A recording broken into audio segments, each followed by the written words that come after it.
오늘 하나님께서 우리에게 주신 말씀은 신약성경 마가복음 8장 34절의 말씀입니다. 마가복음 8장 34절 한 절의 말씀입니다. 우리 한 목소리로 오늘은 함께 받들어 읽겠습니다. 무리와 제자들을 불러 이르시되 누구든지 나를 따라오려거든 자기를 부인하고 자기 십자가를 지고 나를 따를 것이니라. 아멘.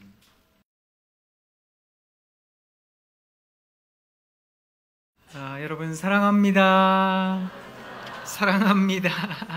사랑합니다. 사랑합니다. 낯서시죠? 많이 부담도 되시고 그럴 텐데요. 용기 내어서 눈을 한번 크게 떠보세요. 옆에 있는 분들 바라보면서 감탄하도록 하겠습니다. 우와, 이야.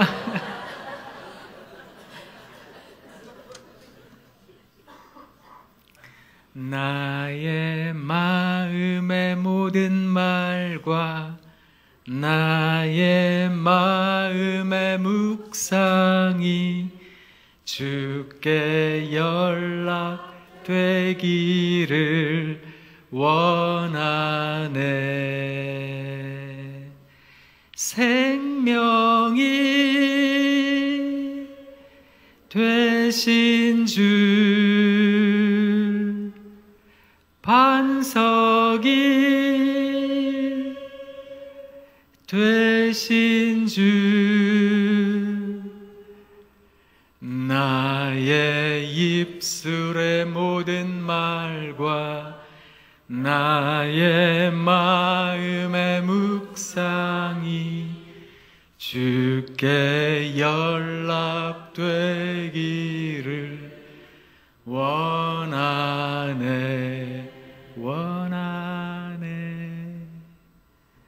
우리 마음의 묵상, 입술의 고백이 주님께 연락되기를 바라는 마음으로, 또 비는 마음으로, 조금 어렵긴 하지만 또 옆에 있는 분들 바라보시면서 손을 한번 이렇게 뻗어보세요. 그래서 복을 비는 마음으로 또 찬양 하나 더 하도록 하겠습니다. 당신은 시냇가에 심은 나무라. 당신은 시냇가에 심은 나무라. 심은 나무라. 하나님의 사랑 안에, 하나님의 사랑, 믿음 뿌리 내리고, 믿음 뿌리 내리고, 주의 뜻대로, 주의 뜻대로, 주의 뜻대 항상 사세요.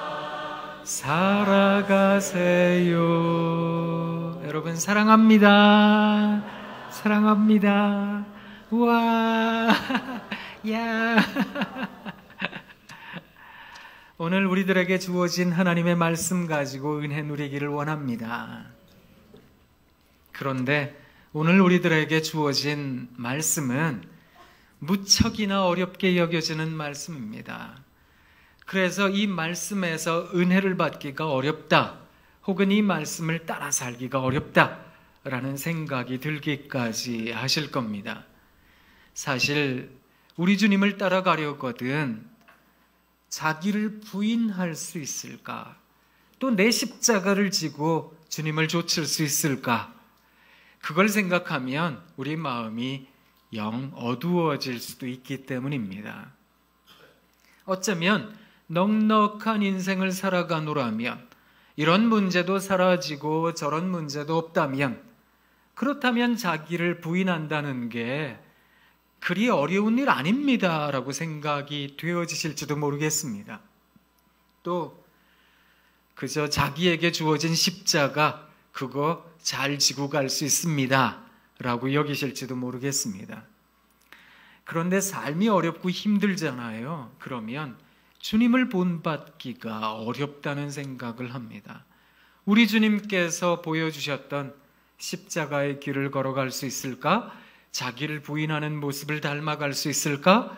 이런 생각을 하면 그거 참 어려운데요 라는 생각을 많이 하게 됩니다. 그래서 오늘 말씀에서 은혜를 받고 싶지만 이게 쉽게 은혜 받기가 어렵다 이런 생각이 드는데요. 하지만 은혜 받는 우리들이길 원합니다. 고맙습니다. 아멘이라고 해주셔서. 일부에서 말씀드렸더니 아멘이라고 별로 안 하시던데요. 그만큼 이 말씀이 엄중하기 때문에 말씀을 곱씹어 생각해 보면 쉽게 아멘하기가 어렵습니다. 사랑하는 성도 여러분, 우리 하나님께서는 천지를 지으셨습니다. 그 창조주 하나님께서 근본 하나님과 본체셨던 우리 주님께서 이 땅에 오셨답니다. 에베소서 2장 5절 이하를 보면 우리 하나님의 마음을 닮으면 좋겠습니다. 예수 그리스도 마음 닮으면 좋겠습니다. 라고 바울 선생님이 말을 하고 나서 성경에 뭐라고 기록되어져 있는가 하면 하나님과 본체셨으나 하나님과 동등됨을 취할 것으로 마땅하게 여기지 않고 그 예수님께서는 이 땅에 오셨습니다. 그것을 자기를 비웠다, 종의 형체를 가졌다 이렇게 말을 합니다. 그렇게 우리들의 모습과 같이 되신 주님은 십자가도 지셨습니다.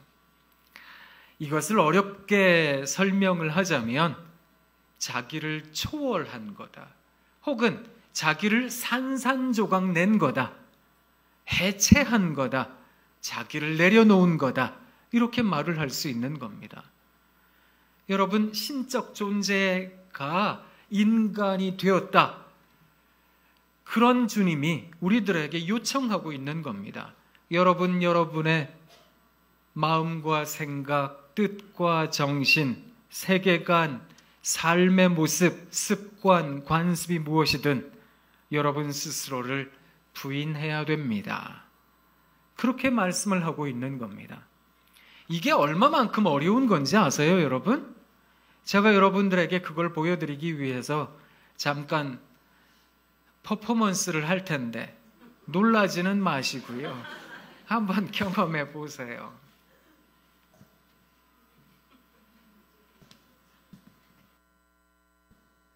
여기서 여기까지 몇 걸음 안 왔지만 분위기가 달라졌지요?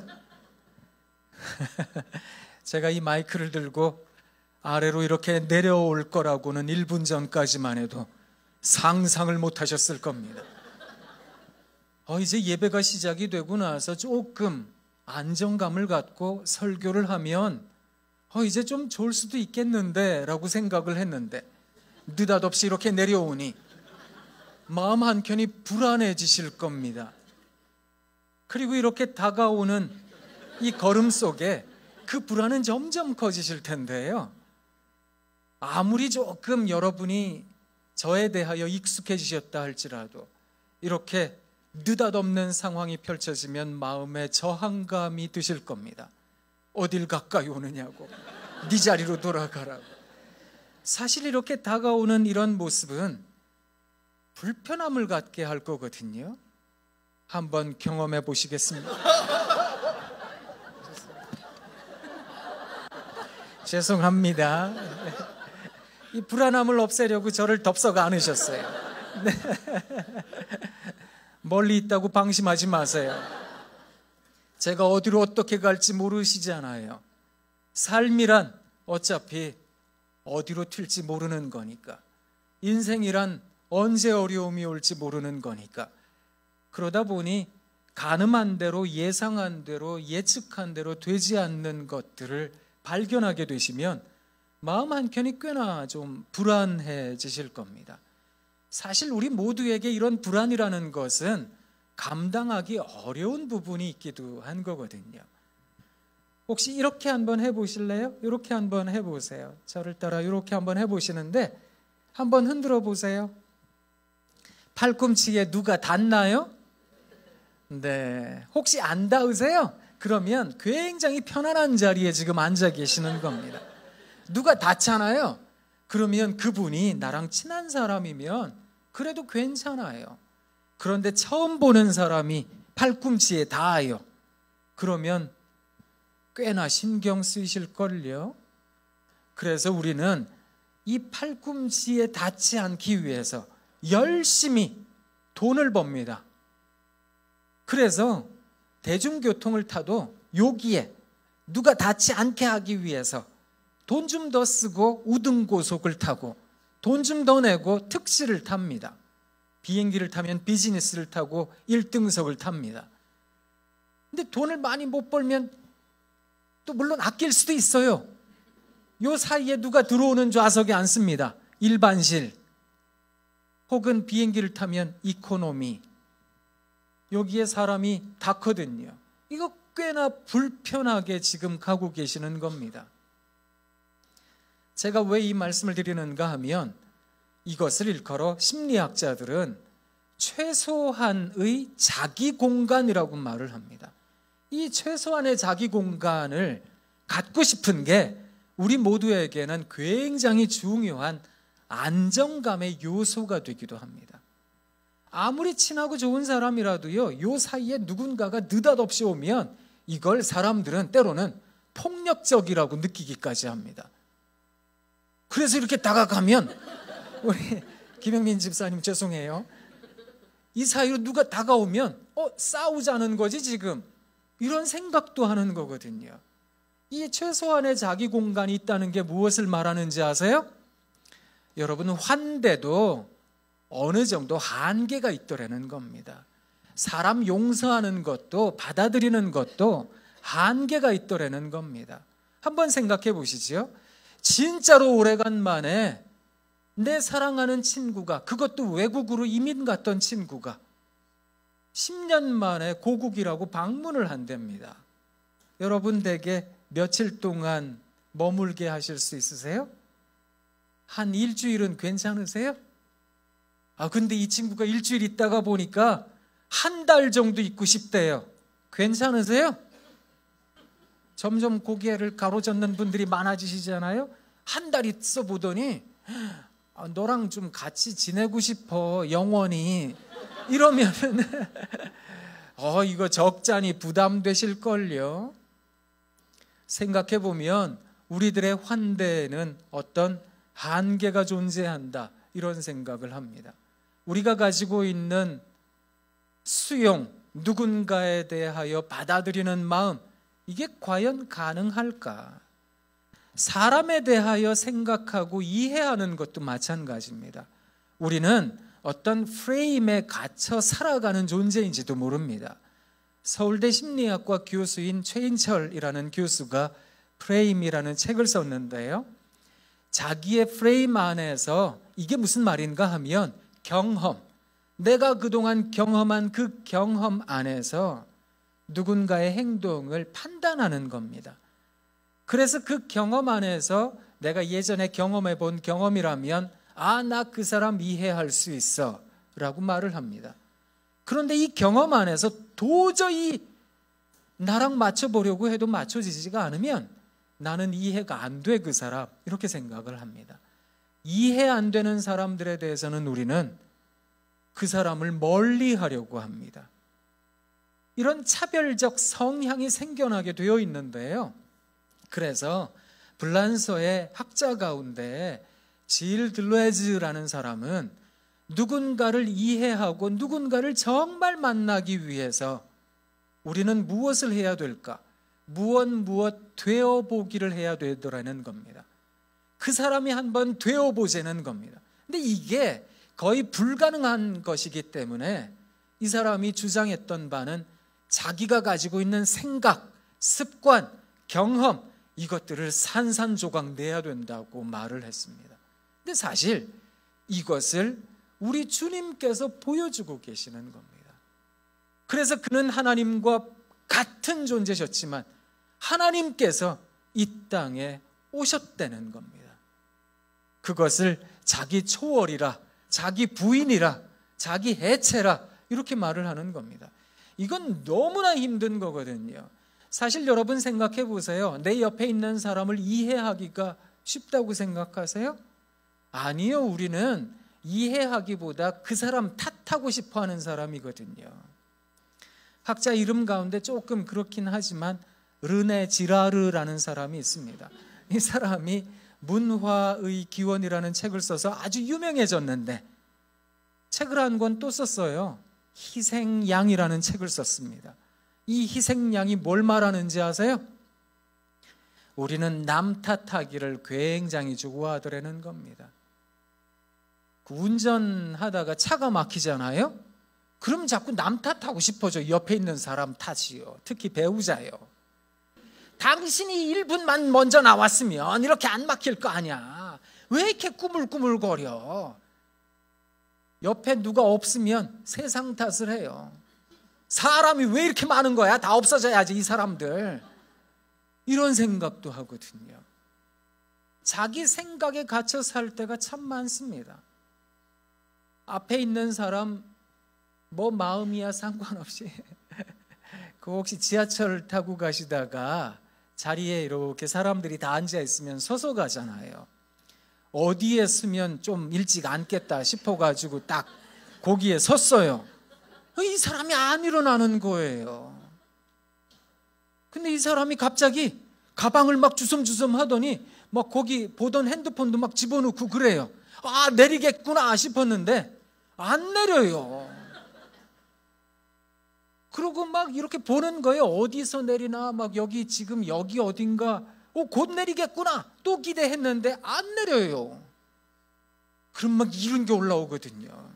이 사람 도대체 어디까지 가는 거야? 속상하잖아요. 안 그러세요? 근데 사실 우리는 마음속으로 생각할 필요가 있거든요.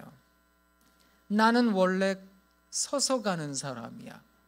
이렇게 생각을 한다면 그 사람이 행여 일찍 일어나면 할렐루야 감사합니다 하고 앉으면 되는 거고, 그 사람이 안 일어나면 나는 원래 서서 가는 사람이니까 그 내 마음 가운데 평화가 있을 텐데요.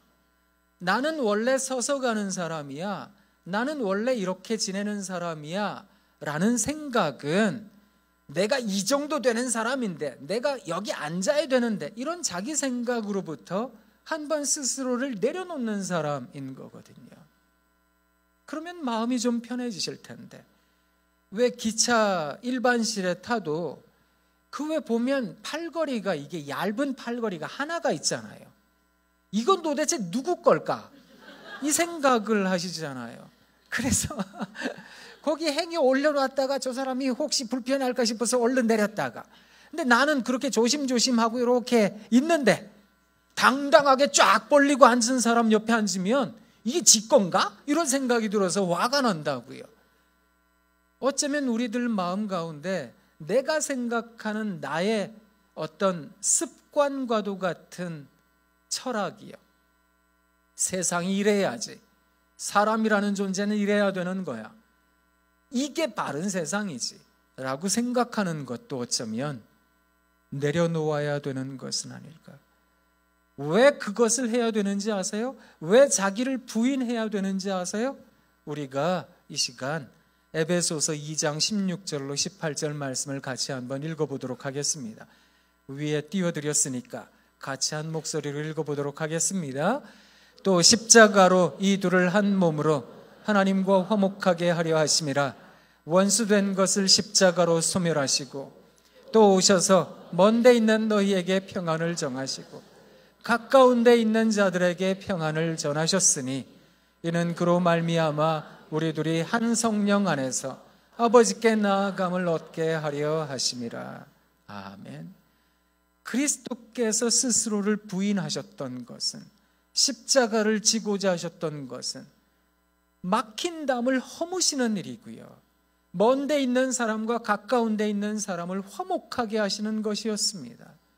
결국 스스로를 부인하는 이 자기 희생이라고 하는 것은 화목을 갖게 합니다.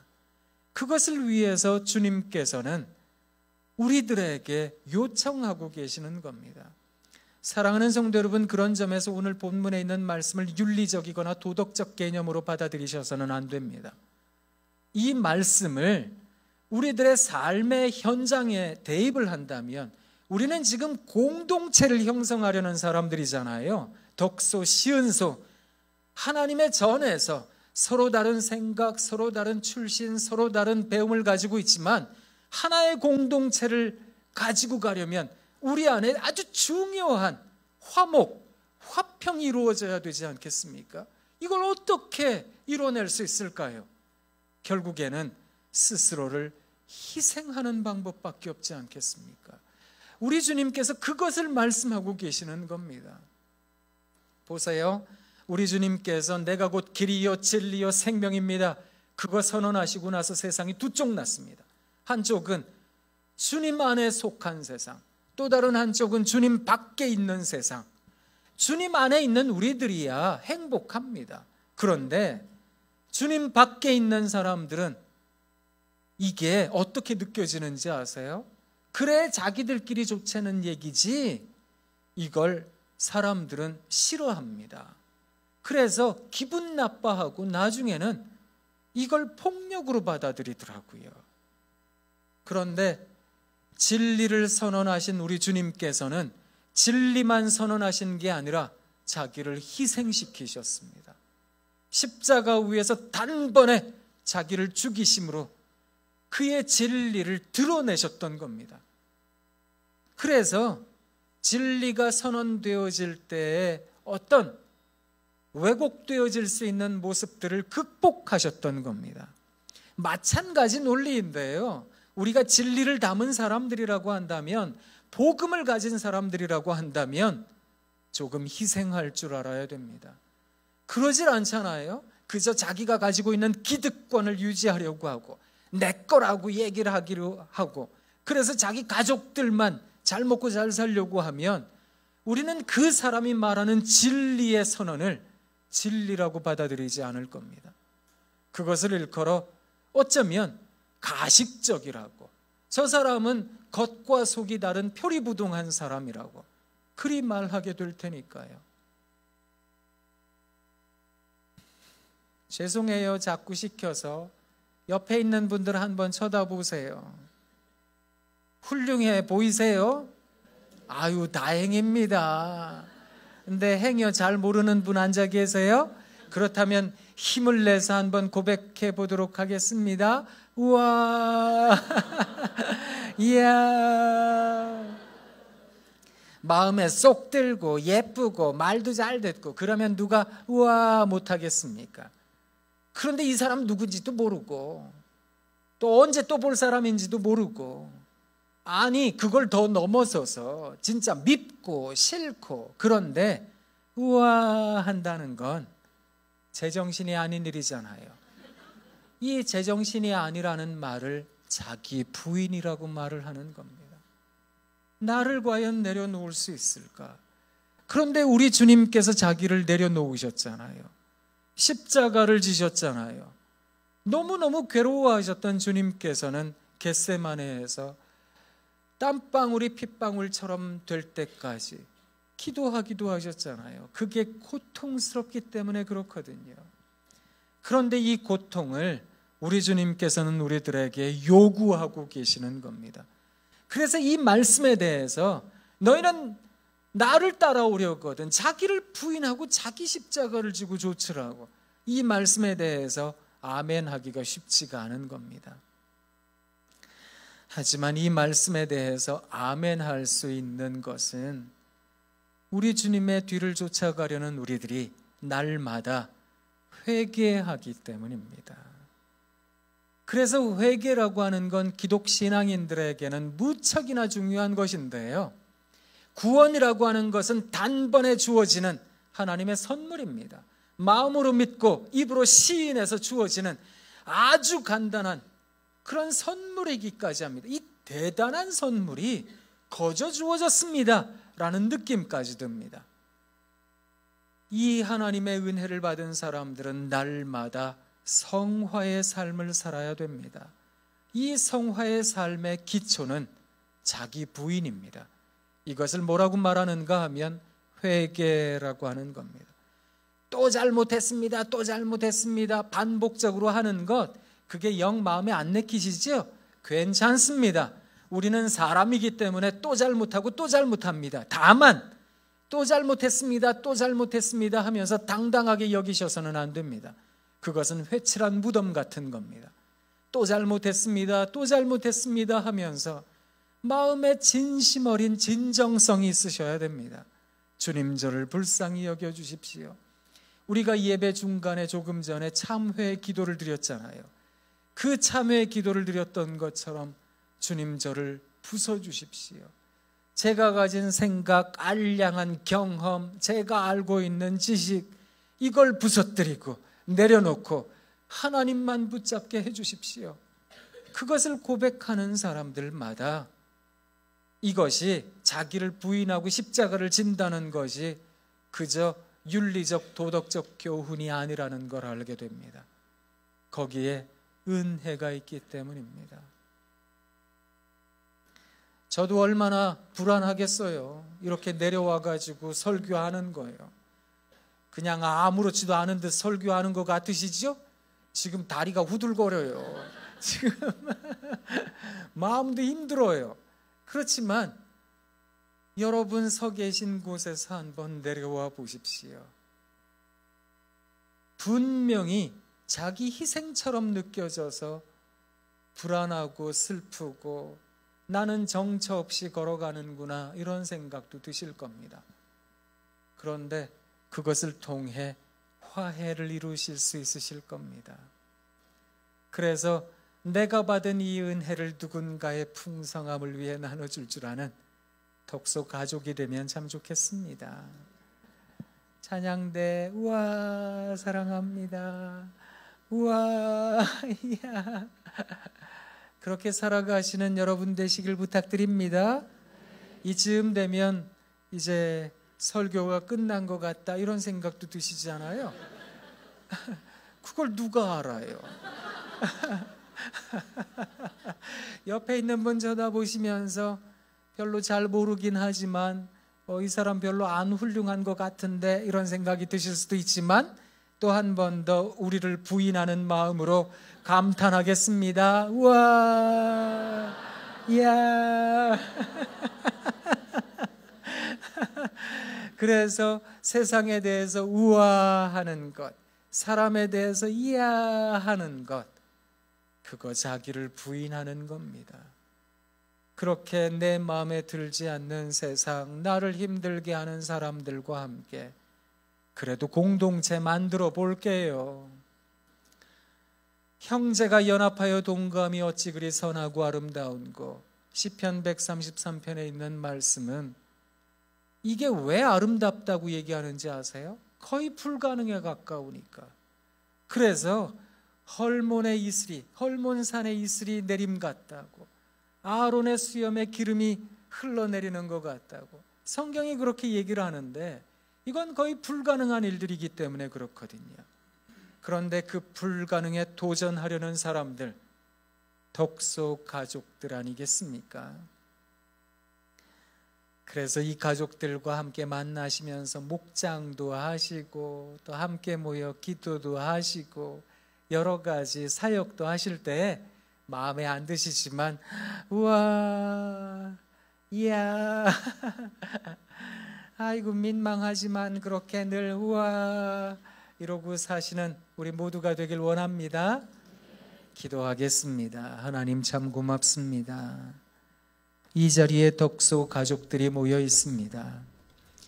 하나님, 우리가 가지고 있는 여러 가지 아픔들이 있지만 그래도 하나님께 나와 예배하려고 모여들었습니다.